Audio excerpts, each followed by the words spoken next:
Flashback ke GP Singapura 2008. Balapan malam pertama di F1, tapi juga balapan paling busuk sepanjang sejarah F1 dengan skandalnya, yaitu Crashgate. Renault curang, Alonso diuntungkan, Massa yang ketiban sial, dan Hamilton yang juara di akhir musim. Mari kita bahas. GP Singapura 2008, Alonso start dari posisi 15. Harapannya tipis banget buat menang, tapi tim Renault punya rencana busuk, yaitu bikin kecelakaan dengan sengaja. Lap 12, Alonso masuk pit lebih awal. Strategi yang aneh banget. Lap 14, Nelson Piquet Jr. crash di tikungan 17.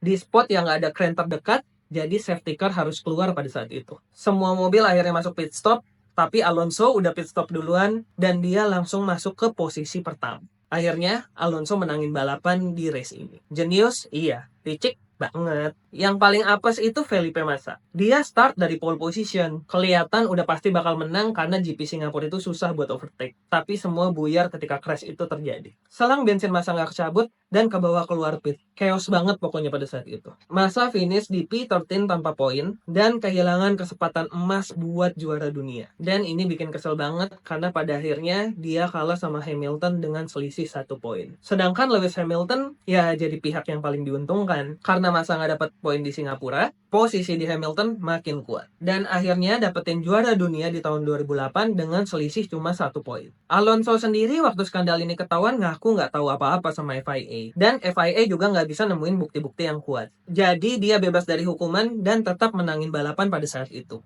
Tapi banyak teori konspirasi yang bilang Alonso tahu tentang skandal ini. Ya masa dia pit duluan sebelum crash terjadi kan? Kalau menurut kalian gimana? Konspirasi atau emang crash aja? Kita ngobrol di bawah.